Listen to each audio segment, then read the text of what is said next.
Una cosa que a mí me llamó mucho la atención todo el tiempo fue, pues el jurado eran personas, insisto, comunes y corrientes, o sea, eran varias mujeres, afroamericanos, latinos, o sea, de una demografía muy normal para la población estadounidense.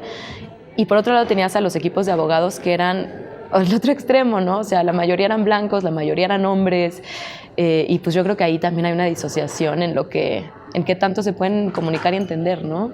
Claro, yo creo que te habla a más grandes rasgos de la desigualdad que hay en Estados Unidos, ¿no? Y de sistemas que reproducen círculos de pobreza.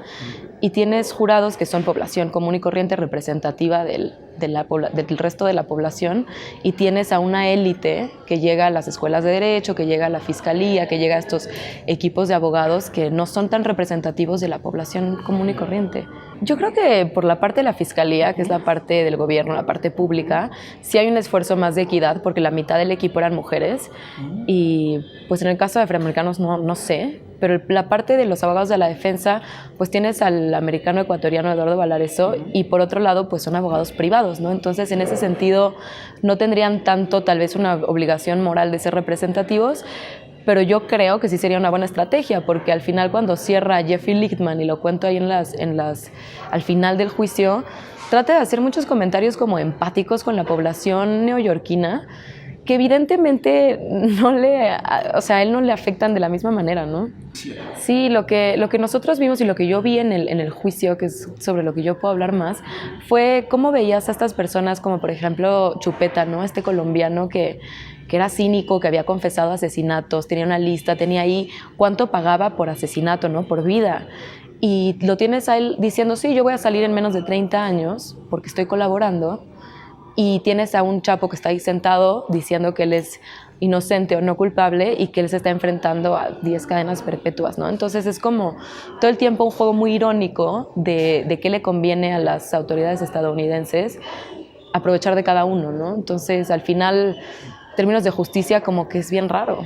El personaje que más me entretuvo como testigo fue probablemente Jorge Cifuentes, este colombiano, que era súper obsesivo. O sea, en las interacciones que tenía con el abogado de la defensa, Jeffrey Lichtman, era súper calculado en sus respuestas, todo el tiempo como que quería dejar clara su propia versión, incluso en algunas ocasiones corregía al abogado del Chapo, y este estire y afloje como de una persona tan atenta al detalle, tan obsesivo, tan calculador, era muy entretenido, o sea, era como de serie de tele, se me hace. Más aborrecible, a mí me costó trabajo el testimonio de Dámaso López Núñez. Me pareció una persona muy cínica en un sentido diferente. No quería tener necesariamente la razón, o no era calculado, sino que no parecía tener ningún remordimiento. En algún momento Eduardo Valareso lo fue conduciendo hacia las preguntas sobre el asesinato de Javier Valdés, y le preguntaba, ¿tú alguna vez has ordenado asesinatos? Y el licenciado decía, pues cuando es necesario, sí. Y secuestros, pues sí, es parte del negocio. Pero todo el tiempo con una frialdad que a mí me caló. Yo creo que el papel de la prensa en este juicio fue súper interesante. O sea, de entrada, porque creo que tanto la fiscalía como la defensa sabían que estábamos ahí los reporteros, y usaban un poco nuestro papel para tratar de poner sus versiones, ¿no?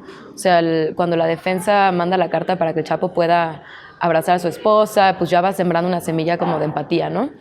Y por otro lado, yo creo también que fue interesante escuchar algunos de los testimonios que decían que usaban, por ejemplo, ahí cuento como uno de los narcotraficantes decía, sí, para comprobar si nos habían incautado o no los estadounidenses un envío, pues como prueba mandábamos la nota, ¿no?, de los periodistas. Y como periodista, estar escuchando en el juicio el valor que ellos mismos le dan a la prensa era como muy revolucionador, ¿no? Y en el caso de las evidencias o la falta de respuestas y verdades que se ofreció en el caso de Javier Valdés, a mí me deja un sentimiento agridulce, porque no aclararon, ¿no? O sea, no ofrecieron respuestas.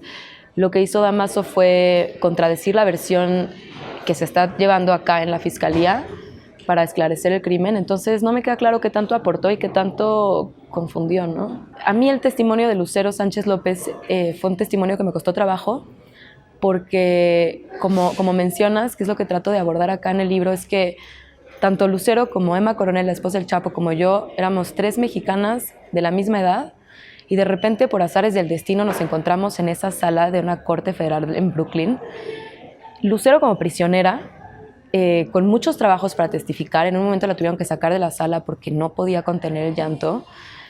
Emma Coronel, en el papel que esté desempeñando por la razón que sea, ya sea por lealtad, por convicción, por circunstancias de la vida, solo ella lo sabrá, y yo reporteando sobre ellas, ¿no? Entonces fue como un golpe de realidad muy fuerte que nos tenía ahí por condiciones muy diferentes, y saliendo de ahí, pues nuestras vidas son completamente distintas, ¿no?